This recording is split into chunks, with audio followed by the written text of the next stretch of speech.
सबसे बड़ी खबर के साथ शुरुआत कर रहे हैं आज कि प्रधानमंत्री नरेंद्र मोदी को 25 साल तक कोई नहीं हरा सकता। अगले 25 साल मोदी सरकार रहने वाली है। ये हम क्यों कह रहे हैं? क्योंकि प्रधानमंत्री जिस तरह से चुनाव जीत रहे हैं, गुजरात चुनाव इसका उदाहरण है, जिस तरह चुनाव दर चुनाव जीत रहे हैं, तो 2023 और 24 और उसके बाद अगले 25 साल तक मोदी को कोई नहीं हरा सकता। अगली तस्वीर दिखाई सर। प्रधानमंत्री नरेंद्र मोदी की लोकप्रियता किसी से छिपी नहीं है। हर चुनाव में उनकी लोकप्रियता सामने आ रही है, चाहे वो विधानसभा चुनाव हो राज्यों के या फिर लोकसभा चुनाव। अगली तस्वीर दिखाइए जरा। प्रधानमंत्री की रणनीति का हिस्सा है कि वो चुनाव जीतने के साथ साथ जो विकास समानांतर तौर पर राज्य दर राज्य चल रहा है, यह प्रधानमंत्री की ताकत है। तो 25 साल तक बीजेपी को हराना अब नामुमकिन सा हो गया है। ये रिपोर्ट देखिए।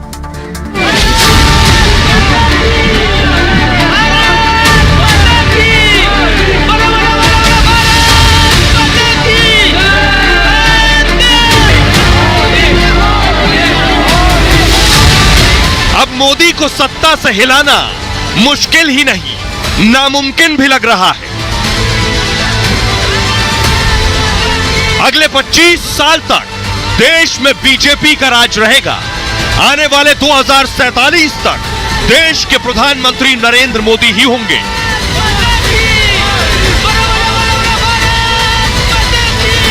बीजेपी ने इसी हिसाब से अपनी पुख्ता रणनीति बना ली है और इसका ऐलान खुद प्रधानमंत्री मोदी ने कर दिया। बीजेपी को मिला जन समर्थन इसलिए भी महत्वपूर्ण है क्योंकि ये ऐसे समय में आया है जब भारत अमृत काल में प्रवेश कर चुका है। ये दिखाता है कि आने वाले 25 साल सिर्फ और सिर्फ विकास की राजनीति के ही है। पीएम मोदी के इस ऐलाने जंग से विपक्ष भौचक्का है।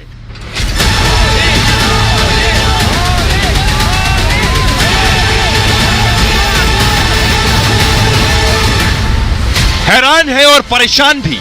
लेकिन गुजरात चुनाव में विपक्ष को ऐसी सियासी मार पड़ी है कि उसकी जुबान से कोई आवाज नहीं निकल रही। दरअसल पीएम मोदी ने पहली बार ऐसा नहीं बोला। 15 अगस्त को स्वतंत्रता दिवस के दिन भी उन्होंने इस बात के संकेत दिए थे, लेकिन तब बीजेपी की इस रणनीति को विपक्ष समझ नहीं पाया।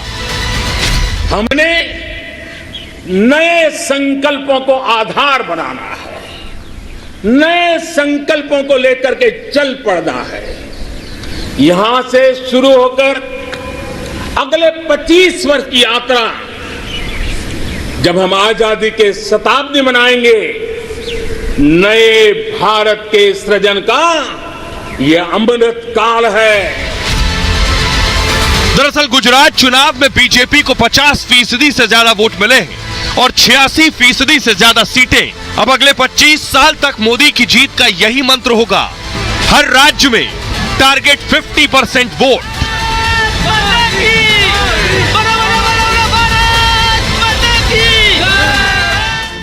तो आइए अब आपको बताता हूं 25 साल मोदी का प्लान है क्या। कौन वो लोग हैं जो बीजेपी को 25 साल तक डिगने नहीं देंगे? 25 साल की तैयारी क्या है, कैसे बीजेपी आखिर क्या करने वाली कि 25 साल कोई हरा नहीं पाएगा, ये आपको बताऊंगा। लेकिन मोदी के कमांडर्स देखिए। योगी आदित्यनाथ उत्तर प्रदेश में, शिवराज सिंह चौहान मध्य प्रदेश में, देवेंद्र फडणवीस महाराष्ट्र में और हेमंत बिस्वा शर्मा असम में, वसुंधरा राजे सिंधिया राजस्थान में, तो गिरिराज सिंह जैसे नेता बिहार में। यह है पूरी तैयारी। ये वो बड़े राज्य हैं जहां मोदी के ये कमांडर्स बड़ा रोल प्ले करने वाले हैं। ये मैं ऐसे ही नहीं कह रहा हूं, मैं आपको बताने जा रहा हूं कि आखिर 2047 तक की बात बीजेपी के वो बड़े नेता दोहरा चुके हैं जो इस बात को जानते हैं कि बीजेपी ने पूरा प्लान ऑफ एक्शन तैयार कर लिया है 2047 के लिए। क्या है वो प्लान ऑफ एक्शन, ये आपको बताने जा रहा हूं। प्रधानमंत्री नरेंद्र मोदी 47 तक बने रहेंगे। अमित शाह ने खुद कहा था बीजेपी 50 साल तक सत्ता में रहने वाली है और 50 साल तक हमें कोई नहीं हरा पाएगा, यह गृह मंत्री कह चुके हैं। हमारा टारगेट 50 साल पर केंद्रित रहना चाहिए। अनुराग ठाकुर कह चुके हैं 2047 तक भारत बनेगा विकसित राष्ट्र, देश की ऊंची उड़ान में अमृतकाल बहुत अहम है। देश के विकास में युवाओं की भूमिका सबसे इंपॉर्टेंट है।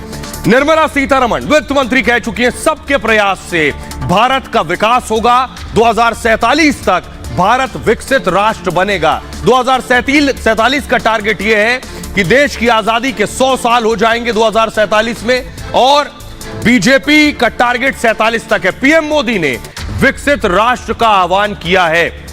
पीयूष गोयल कह चुके हैं 2047 तक भारत महाशक्ति बनेगा, भारत दुनिया की 5वीं बड़ी अर्थव्यवस्था बनेगा। मोदी की अगुवाई में देश में राजनीतिक स्थिरता है। राम माधव बीजेपी महासचिव कह चुके हैं, बीजेपी कांग्रेस का भी रिकॉर्ड तोड़ देगी। बीजेपी 25 साल तक देश पर शासन करेगी। 100वें स्वतंत्रता दिवस पर बीजेपी सत्ता में रहेगी। यह सबसे बड़ी तैयारी है बीजेपी की। उन सभी नेताओं को सुनिए जो बार बार इस बात को दोहरा रहे हैं कि 2047 तक मोदी को कोई हिला नहीं सकता, बीजेपी को कोई हरा नहीं सकता। सुनिए जरा। चुनावी सफलता एक 5 साल की, 10 साल की, 15 साल की नहीं चलेगी।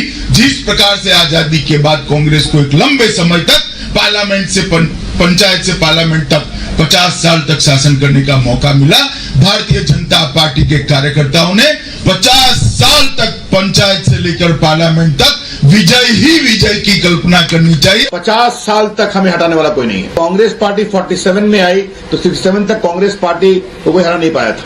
और ये देश की पॉलिटिक्स बदल रही है, देश परफॉर्मेंस और होप की ओर जा रहा है। ये भारतीय जनता पार्टी की सरकार 50 साल तक कांग्रेस को तुम नहीं हटा सकते। 50 साल तक तुम नहीं हटा सकते। बोलो सही है कि नहीं? देश में इस समय राष्ट्र का काम करने वाले, राष्ट्र के हित में काम करने वाले, जनता के हित में काम करने वाले, गरीब के हित में काम करने वालों की सरकार है और ये 50 साल तक सरकार रहेगी। The next 30 to 40 years it will be era of BJP and country will become Vishwaguru during the reign of the BJP. अब आप सोच रहे होंगे कैसे होगा कि 2047 तक बीजेपी को कोई ना हरा पाए, 25 साल तक अपराजित रहे, हराया ना जा सके जिसे। यह कैसे संभव होगा? यह 25 साल संभव होगा 50% के टारगेट से। टारगेट 50% क्या है, यह आपको बताने जा रहा हूं। टारगेट 50% है कि हर चुनाव में 50% वोट हासिल करना। अब देश में बीजेपी वर्सेस ऑल की लड़ाई होगी हर चुनाव में। जैसे पहले कांग्रेस वर्सेस ऑल हुआ करता था, जवाहरलाल नेहरू के वक्त में, इंदिरा गांधी के वक्त में, राजीव गांधी के वक्त में। अब यह दरअसल होगा बीजेपी वर्सेस ऑल। बीजेपी इसी रणनीति पर चल रही है और बीजेपी सियासत के केंद्र में प्रधानमंत्री नरेंद्र मोदी है। मोदी का चेहरा आगे रखकर बीजेपी आगे बढ़ेगी चुनाव दर चुनाव। और इससे पहले अमित शाह भी ऐसे संकेत दे चुके हैं। शाह ने कहा था 51% वाली रणनीति बनाई जाएगी, 51%। 2016 में तब अमित शाह दूसरी बार पार्टी अध्यक्ष बने थे उस वक्त। और दरअसल पार्टी 2014 से इसी लाइन पर काम कर रही है। मैं क्यों कह रहा हूं? चुनाव दर चुनाव की बात करने जा रहा हूं। 2014 में मोदी के नाम पर 39% वोट मिले थे 2014 में। 2019 में बढ़कर 45% हो गए। टारगेट है 50% वोट को पार करना। अब देखिए चुनाव दर चुनाव मैं आपको बता रहा हूं। ये उत्तर प्रदेश के चुनाव, योगी आदित्यनाथ आप देख रहे हैं। यूपी चुनाव में 2014 में 42% वोट मिले लोकसभा में और 19 में 50% वोट मिले और 24 में इस 50 को पार करना है। अब आइए, देवेंद्र फडणवीस खड़े हैं, महाराष्ट्र की बात हो रही है। महाराष्ट्र में 14 में 47% वोट मिले, 19 में 2% वोट कम होकर 45% हो गए, लेकिन 24 में इसको 50% तक ले जाना है बीजेपी का टारगेट। अब देखिए जरा, अब आपको शुभेंदु अधिकारी नजर आ रहे हैं, पश्चिम बंगाल की बात कर रहे हैं। पश्चिम बंगाल में 2014 में बीजेपी को 17% वोट मिले, 2019 में 40% वोट पश्चिम बंगाल में मिले और अब इसे 50% ले जाना है। यही है 25 साल की रणनीति। गिरिराज सिंह, बिहार की बात कर रहा हूं। बिहार में 46% वोट बीजेपी को लोकसभा में 14 में मिले, 19 में 53%, 53%। ये इससे और आगे जाना है। ये है बीजेपी का मिशन, टारगेट 50% क्रॉस, 50% से आगे जाना है और इसकी तैयारी बीजेपी ने शुरू कर दिए। गुजरात में 50% से ज्यादा वोट मिले हैं। अब है 2023 के चुनाव में विधानसभा चुनाव, मिशन 2023 का जो चुनाव है ये 24 का असली ट्रेलर होने वाला है और यहां बीजेपी को जीतने हैं 50% से ज्यादा। अब देखिए चुनाव कहां हो रहे हैं। राजस्थान में चुनाव होगा जहां कांग्रेस की सरकार है, बीजेपी की कोशिश है यहां वो चुनाव जीते। मध्य प्रदेश में बीजेपी की सरकार है, कोशिश है यहां सरकार रिपीट हो। कर्नाटक में कमल खिला है, बीजेपी की कोशिश है कर्नाटक में भी हम वापसी करें। मेघालय में बीजेपी की सरकार है, नागालैंड में बीजेपी की सरकार है, मिजोरम में बीजेपी की सरकार है, छत्तीसगढ़ में कांग्रेस की सरकार है, तेलंगाना में टीआरएस की सरकार है। कोशिश यह है कि जहां बीजेपी की सरकार है 2023 में इन सब राज्यों में, ये 9 राज्यों में विधानसभा चुनाव होने हैं, लेकिन इन 9 राज्यों में जहां बीजेपी की सरकार है वहां रिपीट करें, बड़े मार्जिन से 50% से ज्यादा वोट हासिल करें जैसे गुजरात में किए हैं। और जहां बीजेपी की सरकार नहीं है उसमें राजस्थान और छत्तीसगढ़ मुख्य हैं, टारगेट पर ही हैं और यहां भी बीजेपी रिपीट हो, वो भी बीजेपी वापसी करे और 50% से ज्यादा वोटों के साथ वापसी करे। अब मैं आपको बताने जा रहा हूं ये जो तैयारी है, ये तैयारी मैं क्यों कह रहा हूं, दरअसल 2019 का आपको एक रिपोर्ट कार्ड दिखाने जा रहा हूं। कैसे बीजेपी जो 25 साल की तैयारी है, इस 25 साल की तैयारी से पहले करनी है 24 की तैयारी।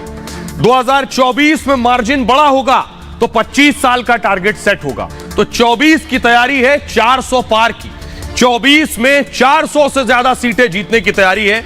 ये कैसे होगा वो पहले मैं आपको बताने जा रहा हूं। ये देखिए जरा 2019 लोकसभा के नतीजे मैं आपको दिखा रहा हूं। 24 में 400 पार करने तो 19 के नतीजे देखिए। उत्तर प्रदेश में बीजेपी को 80 में से 64 सीटें मिली, यूपी में कोशिश है 80 में 80 या 70 प्लस मिले। अब अगला राज्य है महाराष्ट्र। महाराष्ट्र में 48 में 41 सीटें मिली, कोशिश है इसको मेंटेन किया जाए, 41 सीट रहे 48 में या उसके आगे जाए। अगला राज्य पश्चिम बंगाल। पश्चिम बंगाल में 42 में से 18 सीटें मिली थी, कोशिश यह है कि 18 भी पार कर जाए, लगभग 25 सीटें 42 में से बीजेपी जीते। बिहार की बात करिए, बिहार में 40 में से 39 सीटें मिली, 39 सीट्स, बहुत बड़ी जीत थी। मध्य प्रदेश में 29 में से 28 सीटें मिली बीजेपी को और कर्नाटक में 28 में से 25 सीटें मिली हैं। छत्तीसगढ़ में 11 में से 9 सीटें मिली। इन सब में फुल मार्क्स चाहिए बीजेपी को।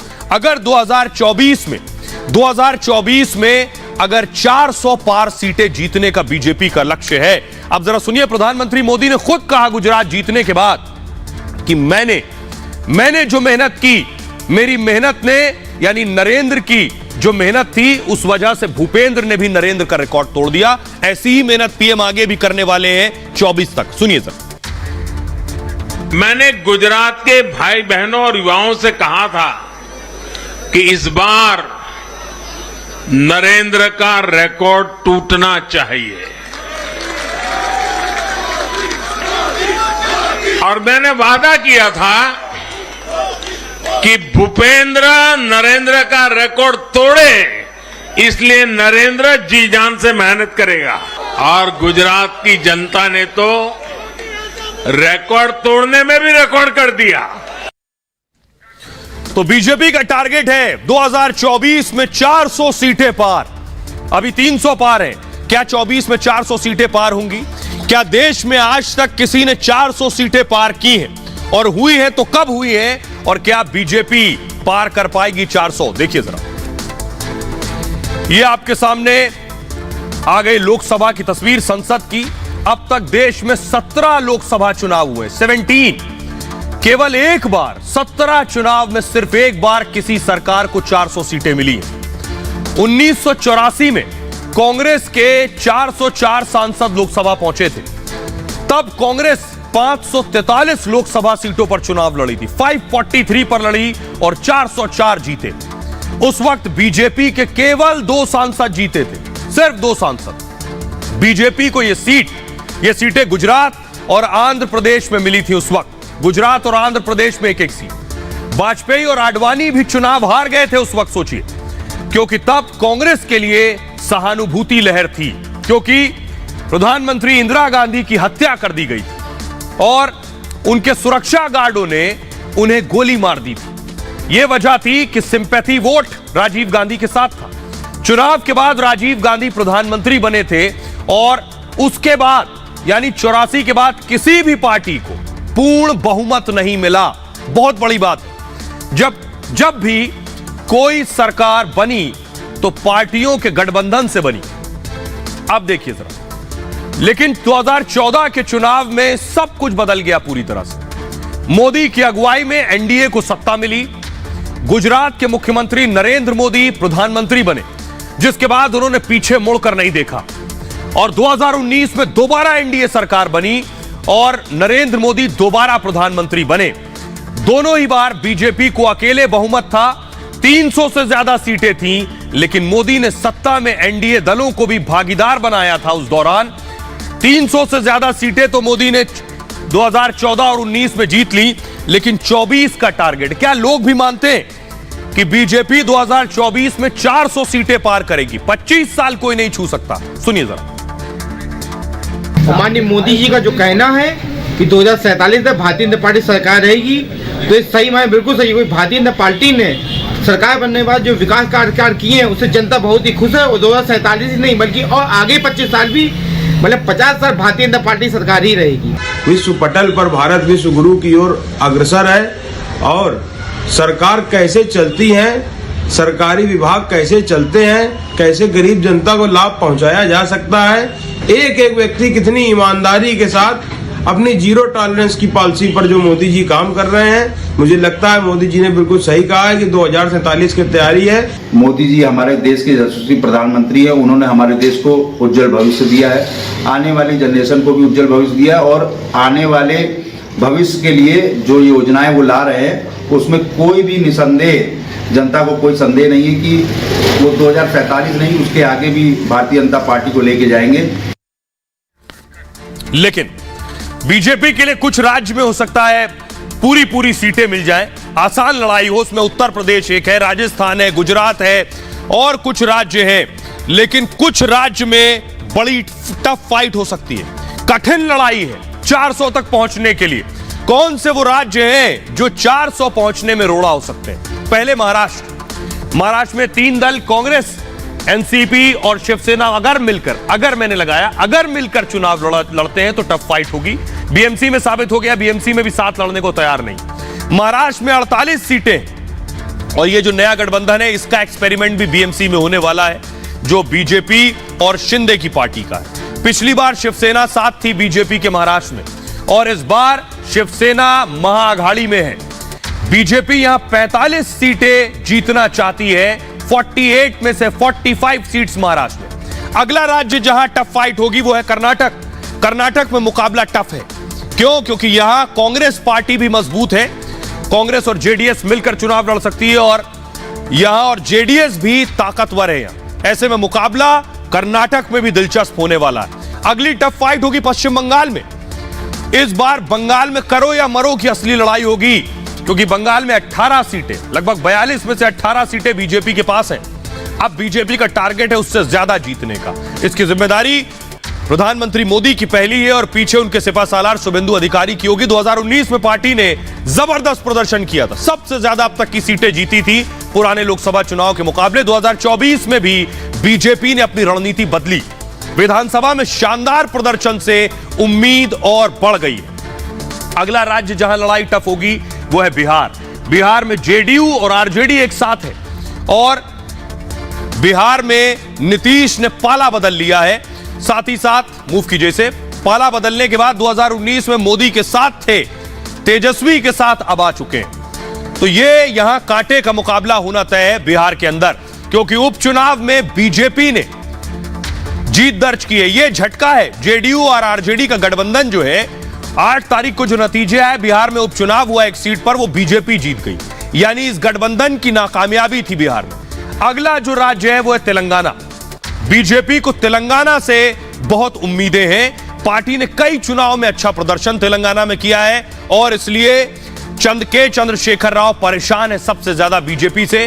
कांग्रेस के पिछड़ने से भी बीजेपी को फायदा होगा। ये तो हो गए वो राज्य जहां सबसे ज्यादा टफ फाइट है। ये मैं ऐसा ही नहीं कह रहा हूं, विरोधियों की नजर में भी 2 राज्य हैं, महाराष्ट्र और कर्नाटक, इसलिए क्या हो रहा है, महाराष्ट्र और कर्नाटक में बॉर्डर डिस्प्यूट शुरू कर दिया। विपक्ष की बड़ी चाल है कि बॉर्डर के मुद्दे पर लड़ाओ। दोनों राज्यों में बीजेपी की सरकार है, दोनों राज्यों में विवाद पैदा करो और बीजेपी के लिए वहां मुश्किल खड़ी करो। इसलिए कर्नाटक और महाराष्ट्र इंपॉर्टेंट है। अगली तस्वीर दिखाई जरा। इसलिए बीएमसी, प्रधानमंत्री नरेंद्र मोदी आज महाराष्ट्र में, बीएमसी चुनाव पर सबकी नजर है कि उसका रिपोर्ट कार्ड जो होगा वो बताएगा महाराष्ट्र की स्थिति क्या होने वाली। प्रधानमंत्री ने परियोजनाओं का आज उद्घाटन भी किया है और प्रधानमंत्री नरेंद्र मोदी ने क्या कुछ कहा नागपुर में, वो सुनिए जरा। मेरे नौजवान दोस्तों से कहता हूं, ये जो मैंने आज 11 सितारे दिखाए हैं, जो मैंने आज 11 सितारों की आपके सामने गिनती की है, ये 11 सितारे आपका भविष्य गढ़ने वाले हैं, आपके लिए अवसरों को जन्म देने वाले हैं और यही रास्ता है, यही रास्ता सही है। एषः पंथाः, एषः पंथाः, इस मंत्र को लेकर के आइए पूर्ण समर्पण भाव से अपने आप को खपा दे। 25 साल का ये मौका हम जाने नहीं देंगे दोस्तों।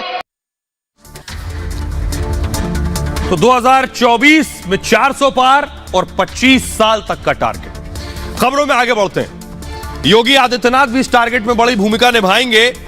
योगी जो कहते हैं वो करते हैं। कुछ दिन पहले योगी ने कहा था अपराधी अगला चौराहा पार नहीं कर पाएंगे और ऐसा हो भी रहा है।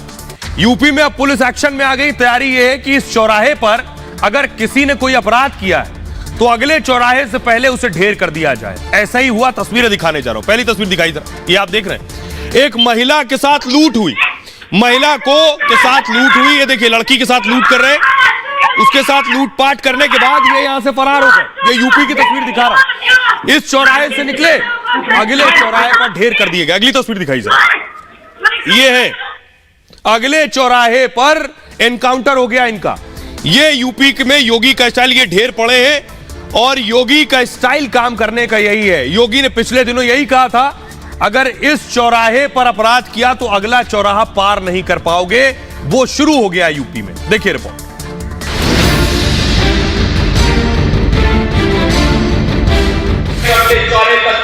पहुंचते पुलिस उसको ढेर कर चुकी होगी। उत्तर प्रदेश में अपराधी अगला चौराहा पार नहीं कर पा रहे। अपराध के बाद योगी की पुलिस अगले चौराहे से पहले ही अपराधियों को निपटा दे रही है। योगी के इस ऐलान के साथ ही पूरे यूपी की पुलिस हाई अलर्ट पर आ गई है। मेरठ में ही एक लड़की अपनी दादी के साथ घर जा रही थी। इसी दौरान पीछे से बदमाश नीली मोटरसाइकिल पर आए और महिला के कान से दोनों कुंडल खींच ले गए। इस दौरान महिला के साथ मौजूद लड़की ने मोर्चा संभाल लिया। बाइक पर बैठे बदमाश को घसीटकर जमीन पर गिरा दिया। सिर्फ इतना ही नहीं, बदमाश से 2 कुंडल में से 1 कुंडल भी वापस ले लिया। हालांकि इसके बाद बदमाश 1 कुंडल के साथ फरार हो गया। लेकिन यह मामला जैसे ही योगी की पुलिस के पास पहुंचा, मेरठ में चारों तरफ पुलिस कर्मियों को अलर्ट कर दिया गया। जैसे ही बदमाश फिर से सड़क पर निकले, योगी की पुलिस ने अगला चौराहा क्रॉस नहीं करने दिया। योगी की पुलिस ने दोनों लुटेरों को एनकाउंटर में ढेर कर दिया। दोनों अपने पैरों से चलने लायक नहीं बचे। योगी की पुलिस खींचकर लुटेरों को ले गई। और आइए मैं आपको बताता हूं पुलिस ने योगी की कैसे एक्शन लिया कि ये लूट करने के बाद आगे नहीं निकल सके। देखिए, ये आप देख रहे हैं, ये आगे जो चल रहे हैं, ये दोनों के पैरों पर गोली लगी है। अब खुद नहीं चल सकते, पुलिस ने कांधा दिया है तो चल पा रहे हैं। शनिवार को शाम 5 बजे की वारदात है। ये मेरठ के लाल कुर्ती इलाके का मामला है। हुआ ये कि रिया दादी के साथ बाजार जा रही थी, वो लड़की जो थी। इसी दौरान इन दोनों ने बाइक से लूट की वारदात को अंजाम दिया। इन बदमाशों ने महिला के कुंडल छीन लिए वहां और सड़क पर लड़की बदमाशों से भिड़ गई वहीं बीच चौराहे। 1 कुंडल लड़की ने बदमाशों से वापस छीन लिया। पूरा मामला सीसीटीवी में कैद हुआ जो मैंने आपको दिखाया। मामला थाने पहुंचते ही और पुलिस की सक्रियता बढ़ गई। बदमाशों को पकड़ने के लिए बाकायदा टीम बनाई गई। टीम निकल गई एक्शन के लिए। सर्विलांस और सीसीटीवी में छानबीन हुई।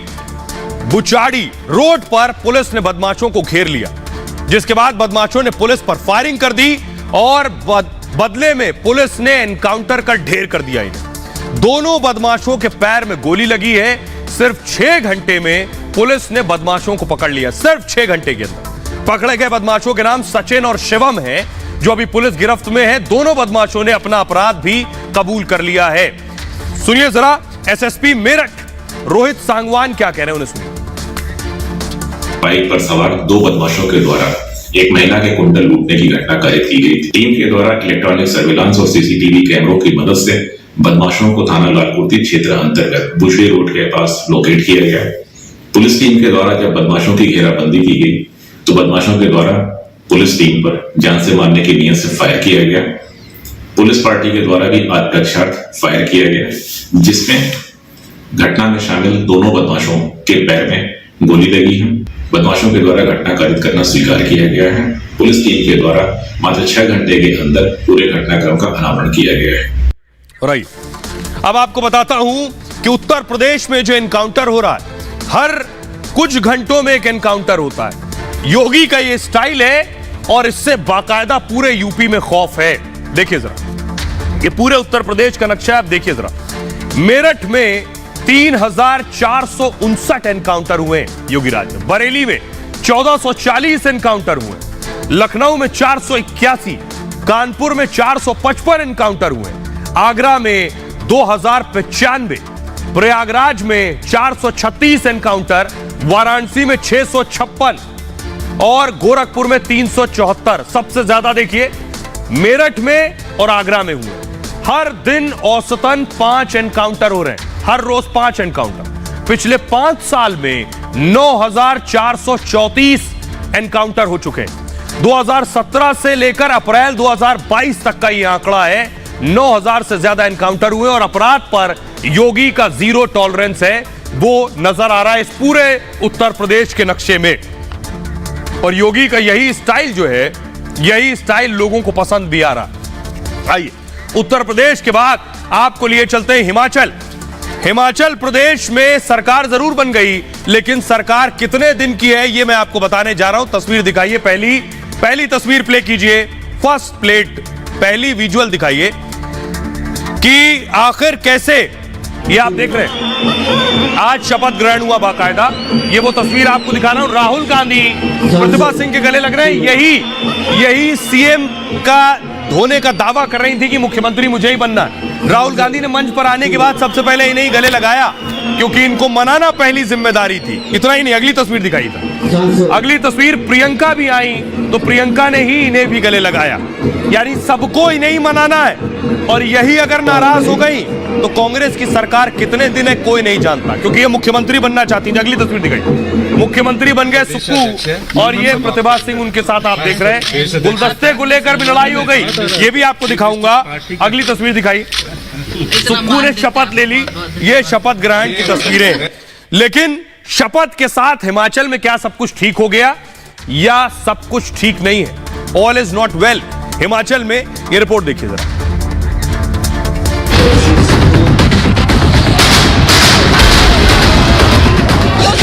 साहिबा की वजह से आई, जिसने काम किया है थोड़ा श्रेय तो उनको मिलना ही चाहिए। राजा साहब के चेहरे पे इलेक्शन लड़ा गया। इतनी मेहनत इन लोगों ने की है, रात दिन एक किया है।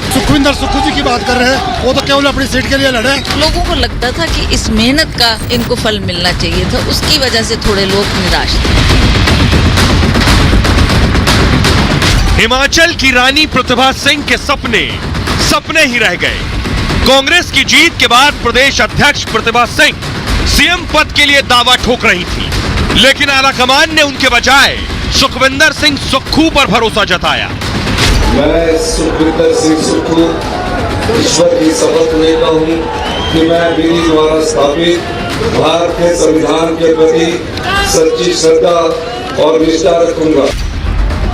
हिमाचल में कांग्रेस की सरकार तो बन गई, लेकिन पार्टी की मुश्किलें कम होने का नाम नहीं ले रही। आज शपथ ग्रहण से पहले जब सुक्खू पार्टी अध्यक्ष प्रतिभा सिंह को न्योता देने पहुंचे तो दोनों के बीच की दूरियां साफ साफ नजर आई। मान देते हैं आपका बहुत बहुत धन्यवाद। मान देते हैं आपका बहुत बहुत धन्यवाद। प्रतिभा सिंह से जब पत्रकारों ने पूछा क्या वो शपथ ग्रहण में जाएंगी? प्रतिभा सिंह के जवाब से साफ हो गया कि वो कितनी नाराज है। क्यों नहीं जाएंगे? पहुंचेंगे आपके वजह से। Who told you कि I will not go? Of course I will go. He is being sworn in as the Chief Minister of Himachal Pradesh. It is my prime duty to be there. और आइए आपको बताने जा रहे हैं वो कौन सी बातें हैं जो ये इशारा कर रही हैं कि हिमाचल में ज्यादा दिन सरकार नहीं चलने वाली। ये मैं क्यों कह रहा हूं वो देखिए जरा। आइए, उसके पीछे बड़ी वजह है।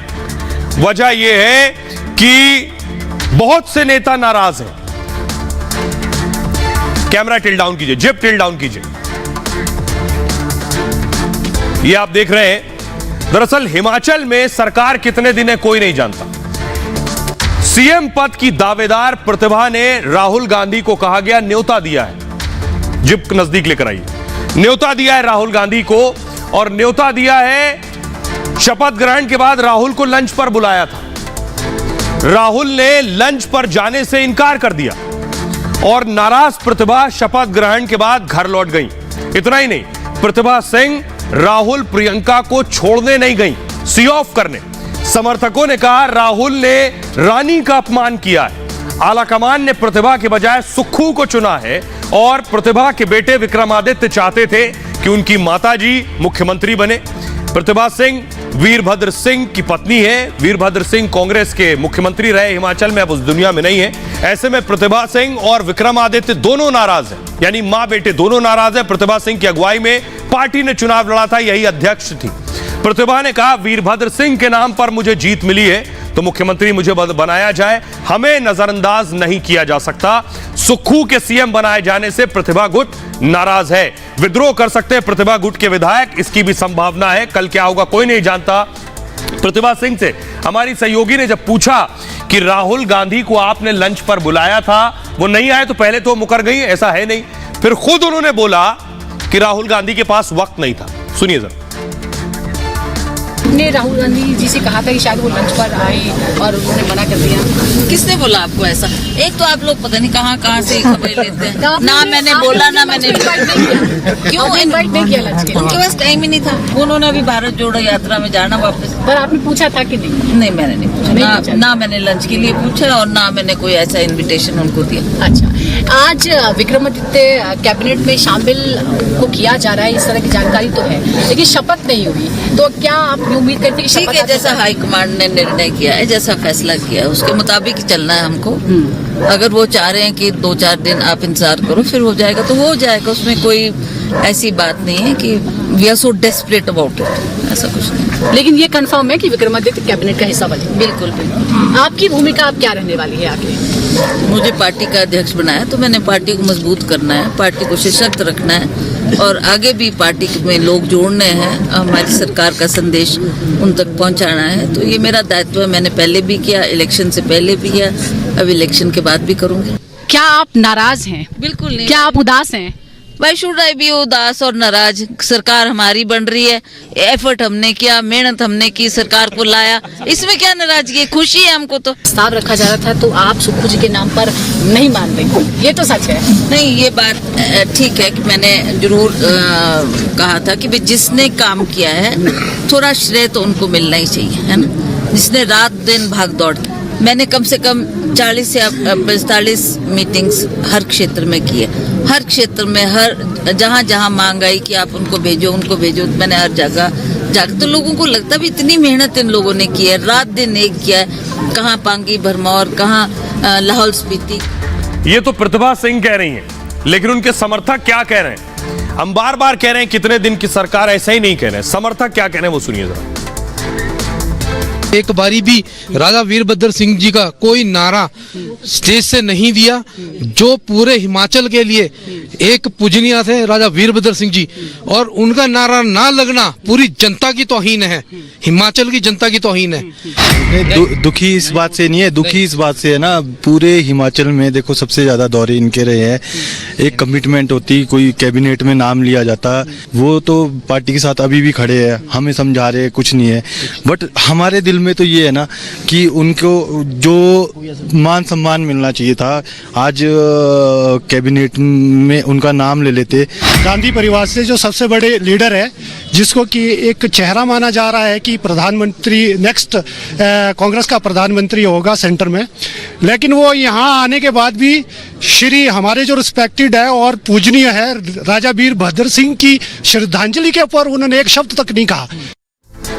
अब आपको बताता हूं, प्रतिभा सिंह मान गई, लेकिन डील के साथ सत्ता के लिए डील क्या हुई है हिमाचल प्रदेश में, वो बड़ी दिलचस्प है। ऐसे ही कोई नहीं माना, बाकायदा टेबल पर डील हुई। प्रतिभा सिंह ने, प्रियंका ने प्रतिभा सिंह को मनाने की जिम्मेदारी ली और प्रियंका ने प्रतिभा और विक्रमादित्य से बात की, यानी मां बेटा दोनों से बात की। प्रियंका चाहती थी विक्रमादित्य डिप्टी सीएम बन जाएं, उप मुख्यमंत्री। विक्रमादित्य ने डिप्टी सीएम पद लेने से इनकार कर दिया और फिर मुकेश अग्निहोत्री को डिप्टी सीएम बनाने का फैसला लिया गया। मुकेश अग्निहोत्री प्रतिभा गुट के खासम खास हैं और प्रतिभा गुट मंत्रिमंडल में भी 5 पद चाहते हैं। आला कमान ने प्रतिभा की मांग मान ली है, सोर्सेस से इंफॉर्मेशन मिली। शपथ ग्रहण में प्रियंका प्रतिभा से गले भी मिली। उस दौरान प्रियंका ने प्रतिभा सिंह को अपने बगल में भी बिठाया।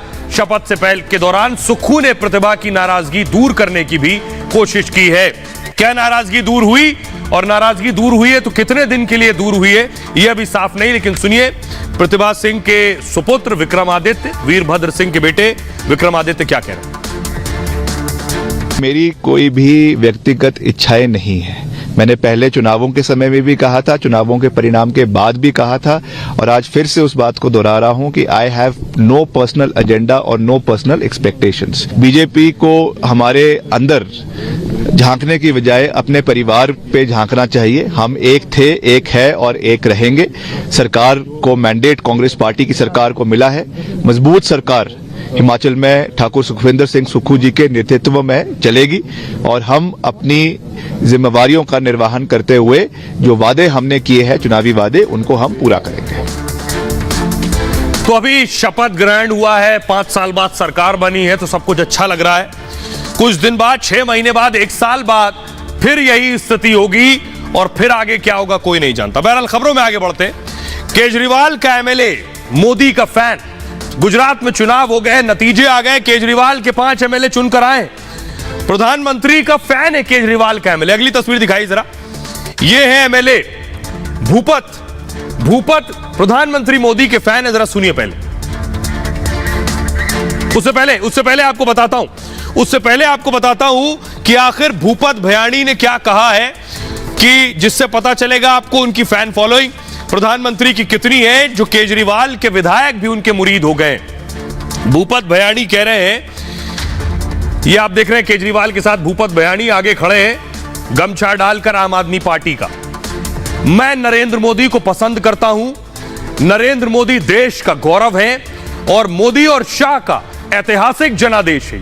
मैं इस जनादेश का सम्मान करता हूं और आरएसएस अच्छा संगठन है, ये केजरीवाल के विधायक कह रहे हैं। मैं बचपन से आरएसएस के साथ हूं और जनता अगर कहेगी तो बीजेपी से जुड़ जाऊंगा, यानी केजरीवाल का साथ छोड़कर मोदी के साथ आ सकते हैं। अब सुनिए जरा।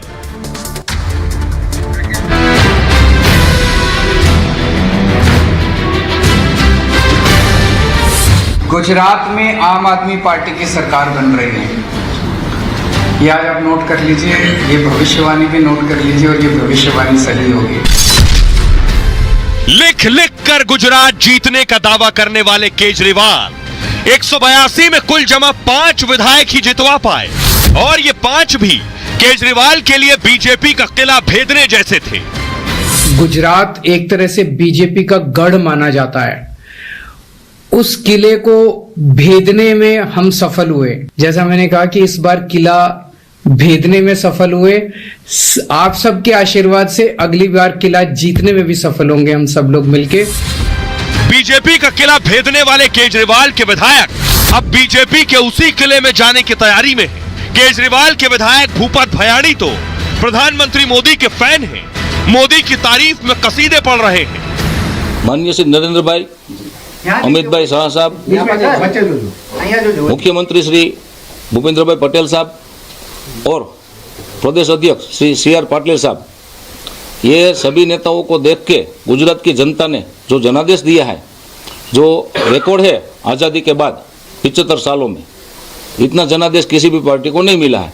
तो पूरे गुजरात का जो जनादेश है, मैं इनका इस जनादेश का सम्मान करता हूं। तो केजरीवाल के विधायक को आपने सुन लिया। देखिए अब ये विधायक हैं कौन, क्या झाड़ू छोड़कर कमल थाम लेंगे?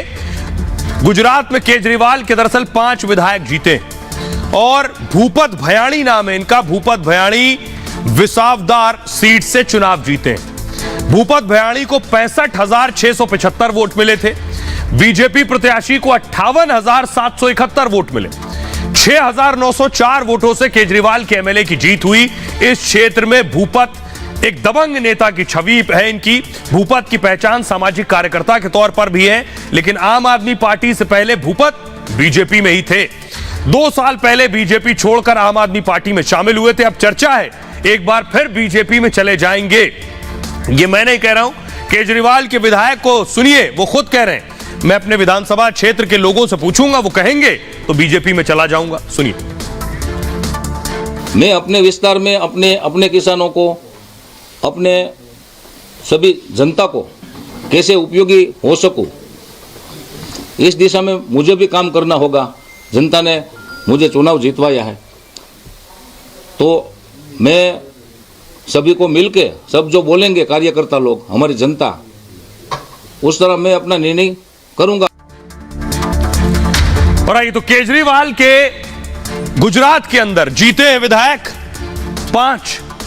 5 विधायक में से एक जाने को तैयार है। अभी तो 5 साल बचे हैं, एक एक करके कहीं 5 ना चले जाएं। अब इस बात की लड़ाई चल रही है, क्या ये परिस्थिति हो सकती है और क्या ये आसान भी है? मैं क्यों कह रहा हूं, भूपत भयाणी बीजेपी में जा सकते हैं और आम आदमी पार्टी के बाकी 4 एमएलए भी कमल थाम सकते हैं गुजरात के अंदर। 5 एमएलए बीजेपी में अगर गए तो दल बदल कानून भी लागू नहीं होगा और विधायकों की सदस्यता भी नहीं जाएगी। इसलिए पहला विधायक है आहिर हेमंत भाई। ये जमजोधपुर सीट से जीते हैं, केजरीवाल के विधायक हैं। 71,000 वोटों से 71,000 से ज्यादा इन्हें वोट मिले। बीजेपी कैंडिडेट को इन्होंने हराया है और चीमन भाई को करीब 61,000 वोट मिले जो बीजेपी के कैंडिडेट थे। अगला नाम जो केजरीवाल के विधायक हैं, इनका नाम है मकवाना उमेश भाई। ये बोटाद सीट पर इन्होंने जीत हासिल की है और बीजेपी के घनश्याम भाई को इन्होंने हराया था। 80,000 से ज्यादा वोट मिले थे और घनश्याम को, यानी जो बीजेपी के कैंडिडेट थे, उन्हें 77,000 वोट मिले। अगला नाम है सुधीर भाई, जिन्हें गरियाधर सीट पर जीत हासिल की थी। ये भी केजरीवाल के विधायक हैं। बीजेपी के नकराणी केशु भाई को इन्होंने हराया था। 60,000 से ज्यादा वोट मिले थे इन्हें और केशु भाई को 56,000 वोट मिले थे, लगभग 4,000 वोट से जीते। आखिरी विधायक हैं चैतर भाई, ये डेडियापाड़ा सीट पर चुनाव जीते। क्या ये भी प्रधानमंत्री मोदी के साथ चले जाएंगे, कमल थाम लेंगे? बीजेपी के हितेश कुमार को हराया था चैतर भाई ने। 1 लाख से ज्यादा वोट इन्हें मिले थे और बीजेपी के कैंडिडेट को 63,000 वोट मिले थे। खबरों में आगे बढ़ते हैं। अगली बड़ी खबर है रेवड़ी कल्चर पर मोदी स्ट्राइक, लेकिन उससे पहले मैं आपको बताऊं अगली बड़ी खबर जो है वो मैं दर्शकों को बताऊंगा कि आखिर जीत पर कोहराम किसे दिखा इस्लाम। ये मैं क्यों कह रहा हूं? ये मैं इसलिए कह रहा हूं क्योंकि जो कुछ हुआ ये आप देख रहे हैं। रोनाल्डो को मोरक्को हार के बाद रोनाल्डो रो रहे हैं, देख रहे हैं रोनाल्डो रो रहे हैं अपनी टीम के हारने के बाद। पुर्तगाल हार गई, जिसके बाद ये रो रहे हैं। मोरक्को की जीत हुई, ये तस्वीर ऐतिहासिक है। रोनाल्डो को लग रहा है ये उनके लिए एक बड़ी जीत हो सकती थी, वो फीफा में जीत सकते थे, टीम को जिता सकते थे, लेकिन ये करारी शिकस्त है। लेकिन अगली तस्वीर मैं आपको दिखाने जा रहा हूं। ये तस्वीर आप देख रहे हैं, मोरक्को की जीत हुई, जीत के बाद जश्न की तस्वीर, लेकिन जश्न के बाद जो हंगामा हुआ है वो दिखाने जा रहा हूं। अगली तस्वीर दिखाई जरा। मोरक्को की जीत के बाद ये हिंसा की तस्वीरें आप देख रहे हैं। जबरदस्त हिंसा हुई, ये आप देख रहे हैं, गोलियां चल गई, पत्थर चल गए। ये फुटबॉल की जीत के बाद, मोरक्को की जीत के बाद ये लड़ाई हुई। अगली तस्वीर दिखाई जरा। ये अगली तस्वीर आप देख रहे हैं कि किस तरह से भीषण हिंसा हुई है और इस हिंसा में देखिए जरा, गोलियां चली हैं, एक दूसरी तरफ से पत्थर चले हैं, पुलिस ने किसी तरह बचाने की कोशिश की है। एक और तस्वीर वो दिखाई जरा। ये आप देख रहे हैं और आगजनी हुई, बीच सड़क गाड़ियां तक आग के हवाले लग कर दी गई हैं। मोरक्को जीत का हिंसा का चैप्टर क्या है वो आपको बताने जा रहा हूं।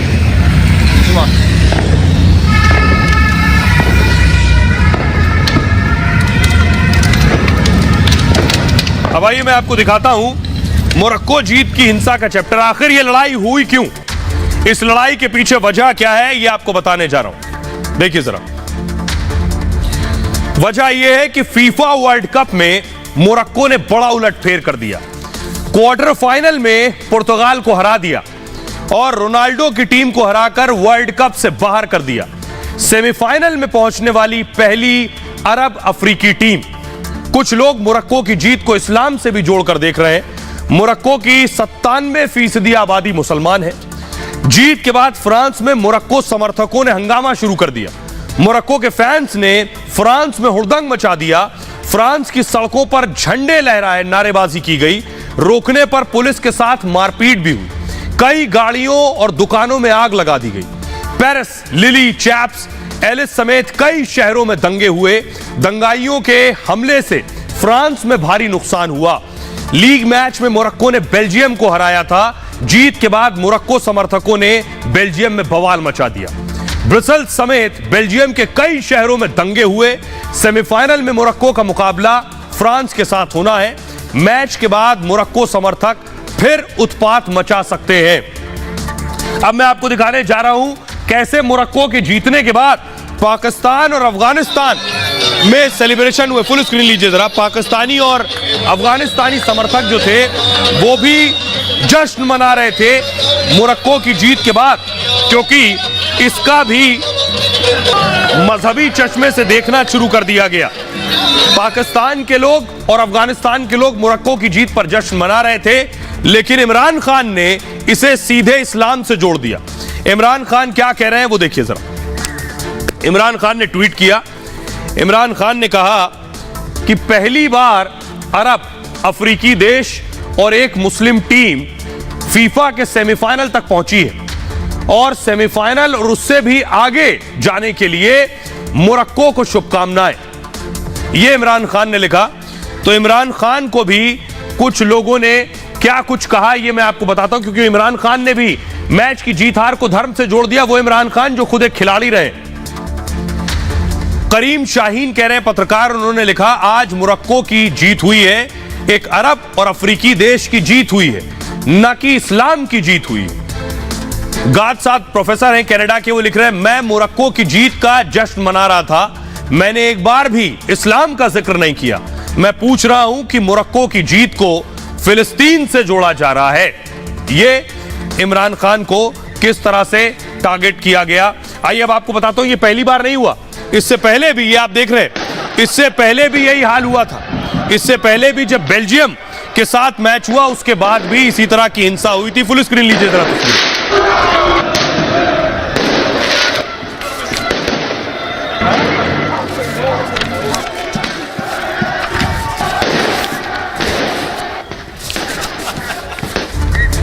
खबरों में आगे बढ़ते हैं। आज की एक और बड़ी खबर है, रेवड़ी कल्चर पर मोदी स्ट्राइक हुई है। क्यों और कैसे हुई है मैं आपको बताऊंगा। जरा ये आप देख रहे हैं, पहले जरा ये रिपोर्ट देखिए, फिर आगे आपको दिखाता हूं। बिजली फ्री, पानी फ्री, स्कूली छात्राओं को साइकिल फ्री और बुजुर्गों को तीर्थ यात्रा फ्री। देश में फ्री पॉलिटिक्स की मानो बहार आ गई। राज्यों में मुफ्त की सौगात देने की होड़ लगी है। रेवड़ी कल्चर से देश का कितना नुकसान होगा, सरकारी खजाने पर कितना बोझ पड़ेगा, इसकी फिक्र किसे है। कुछ पार्टियों ने तो मानो तय कर लिया है कि जीतना है चुनाव तो चलेंगे मुफ्त योजनाओं वाला दांव। देश के लोगों को भारत की राजनीति में आ रही एक विकृति से सावधान भी करना चाहता हूं। ये विकृति है शॉर्टकट की राजनीति की। ये विकृति है राजनीतिक स्वार्थ के लिए देश का पैसा लुटा देने की। प्रधानमंत्री मोदी ने रेवड़ी कल्चर की राजनीति पर निशाना साधा, इसे अर्थव्यवस्था को तबाह करने वाला बताया। नागपुर के मंच से पीएम मोदी ने किसी नेता या पार्टी का नाम तो नहीं लिया, लेकिन इशारा साफ था। दिल्ली से लेकर पंजाब तक कैसे फ्री मॉडल चलाया जा रहा है और कैसे गुजरात में भी मुफ्त वाली सौगात की झांकी पेश की गई, जिसे गुजरात की जनता ने नकार दिया और दे दिया पैगाम कि उन्हें हवाई वादे और मुफ्त की सौगात नहीं चाहिए। आम आदमी पार्टी की सरकार बनने के बाद 3 महीने के अंदर गुजरात के अंदर भी 300 यूनिट हर परिवार की बिजली। पंजाब में आम आदमी पार्टी की सरकार हर परिवार को 300 यूनिट तक बिजली मुफ्त देगी। इसी रेवड़ी कल्चर के चक्कर में देश के कई पड़ोसी मुल्क कंगाल हो गए। देश के कई राज्यों पर कर्ज का जाल बढ़ता जा रहा है। रिजर्व बैंक से लेकर सुप्रीम कोर्ट तक ने इसे लेकर चेताया है, लेकिन जनता को लुभाने के लिए कई पार्टियां मानने को तैयार नहीं। इसलिए पीएम मोदी ने रेवड़ी पॉलिटिक्स पर बड़ा प्रहार किया है। ये विकृति है राजनीतिक स्वार्थ के लिए देश का पैसा लुटा देने की, जिनका लक्ष्य झूठे वायदे करके सिर्फ सरकार हड़पना होता है, वो कभी देश नहीं बना सकते। इतना तो आप सुन रहे थे प्रधानमंत्री नरेंद्र मोदी को, बता रहे हैं, साफ साफ इशारा कर रहे हैं, बहुत से राज्य हैं जो मुफ्त सब कुछ बांट रहे हैं और ये मुफ्त बांटने वाले राज्य राज्यों को कर्जदार बना रहे हैं। और इतना इतना कर्जा है इन पर कि एक एक व्यक्ति पर 1-1 लाख रुपए कर्जा है।